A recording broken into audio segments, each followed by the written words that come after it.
As you can see, today I am wearing these flowers in my hair,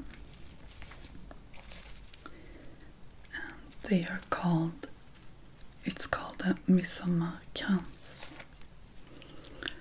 and you wear them on Midsummer in Sweden. And Midsummer's Day was actually approximately a week ago, and I would want to talk to you about some Swedish mythological magical creatures that lives in the woods in Sweden. And they are on Midsummer's Day, on the eve around Midsummer. They are especially active because it is an especially magical time of the year. There is this tradition to go out and get 7 different flowers and to put them under your pillow and dream about the love of your life or your future partner, and to see who is it gonna be. Good. And when I was young, I had this book from John Bauer, and it describes some different magical creatures in the woods, and it's called Bland tomtar och troll, or amongst gnomes and trolls. And he's also an artist and illustrator, so I will be showing you some of the illustrations. Okay.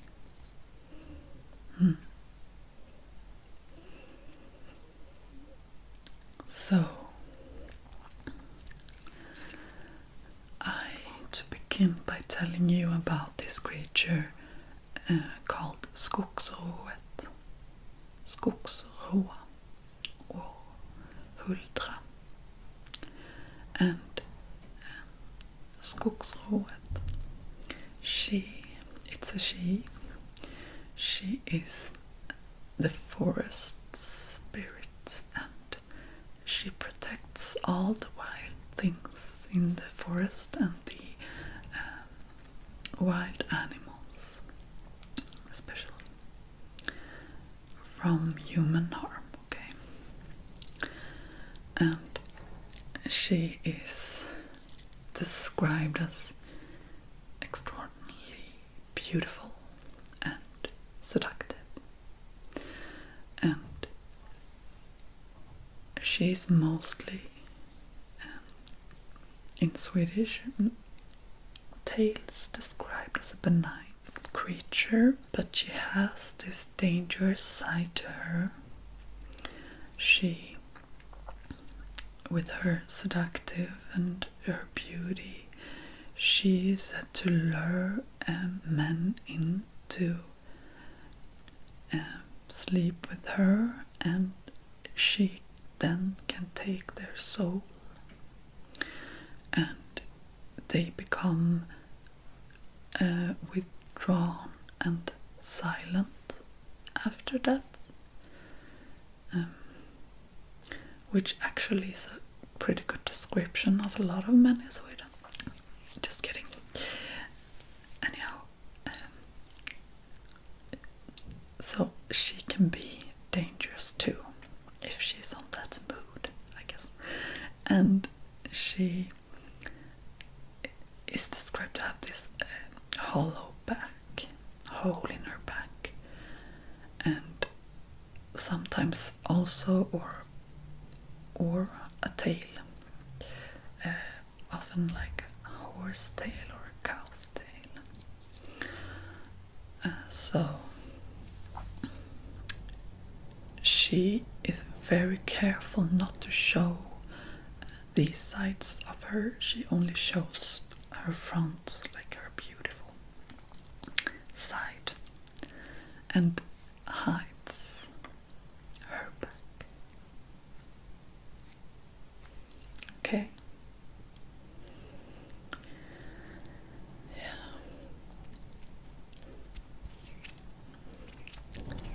Next mysterious creature I would want to tell you about is Näcken. Näcken. Or the nude man with the violin. So yeah, if you happen to see a nude man playing his violin, sitting by one of Sweden's beautiful freshwater streams or rivers, it would be him. And he's also described to have this seductive aura, and hence he kind of lures you in with his seductiveness and his music. Like he lures you into the water with this, and you can die. So he kind of symbolizes the dangers with the waters.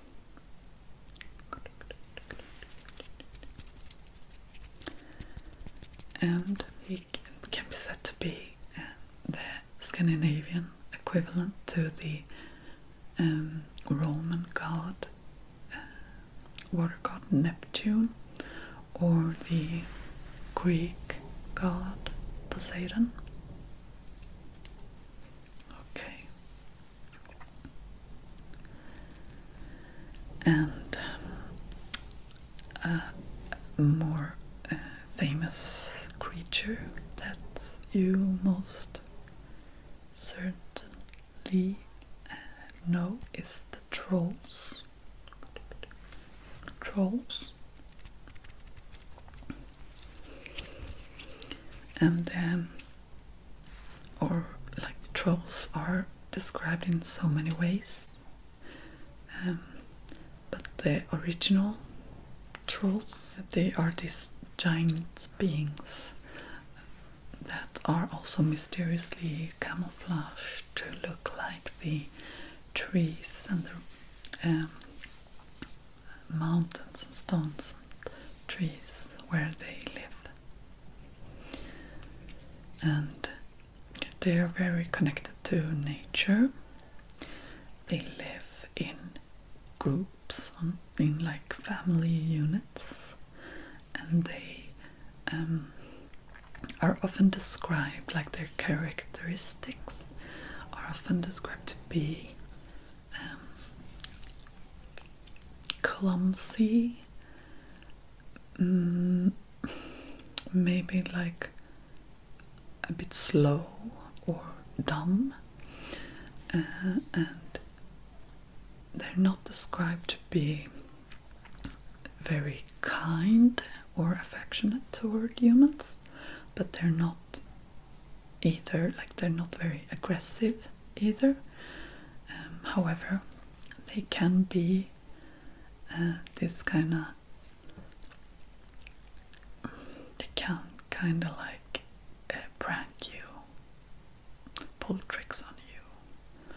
So they, yeah, I guess if you cross their path in the woods, it could be good to be aware, be aware of that, I guess. Another being is the elves.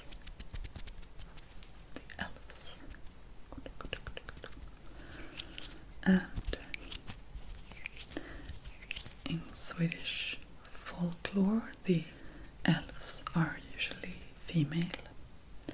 And they can either be portrayed as this smaller and fairy-like spirits, or more full-size ethereal women. And they live hidden in the hills and the forests, and they are only coming out to dance in the early morning mist or twilight. And they are strongly associated with the mist in Sweden. And there's a term for these like mists that occurs during like the fields or like lakes or meadows during dusk or dawn, and it's called elf dance, elves dancing. And most often they are described as kind, but Swedish folklore advises humans to stay away. And for example, you can listen to the ballad of Sir Olaf and the Elves, and it's dating back to the Middle Ages, and it's still popular today. And Sir Olaf encountered some elves on the eve of his wedding, and they laid a curse that led to poor Olaf's untimely demise and that of his bride-to-be.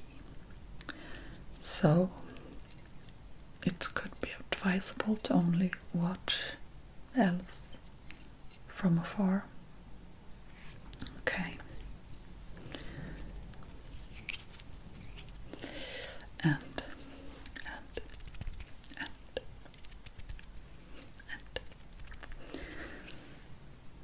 another nature spirit whose main task is also like the Skogsrået. It's to protect and support the nature against humans and dangers. And it's called Vittror. Yeah. Vittror, they live in the northern parts of Sweden, and they live under the ground, and they are usually like, they don't mix, they are also invisible, and they're not usually in the way of humans, or that is, if humans are not in the way of them. So they can actually become a little angry if you are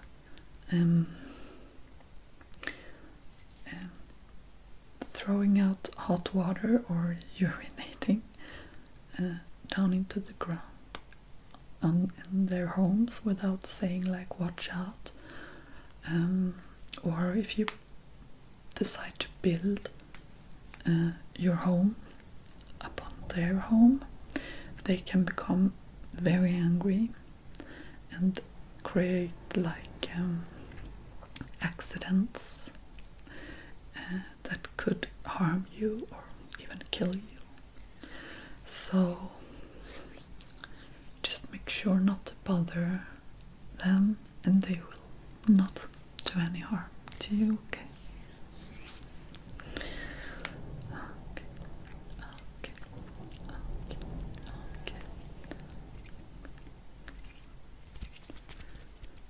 So maybe I can finish with a popular good night song about a troll mother that is like binding her troll kids in the tail because they're about to sleep, so she's like binding them so they won't get away. I don't know why, really. I remember like feeling that was a bit scary, that she had to bind them. So sometimes like these good night songs are just more, as a kid they can be quite like horrible actually. Anyhow, this is not that horrible though. She's just putting them to sleep, the small trolls. Anyhow, it goes like this. När Trollmor lagt sina 11 små troll och bundit fast dem i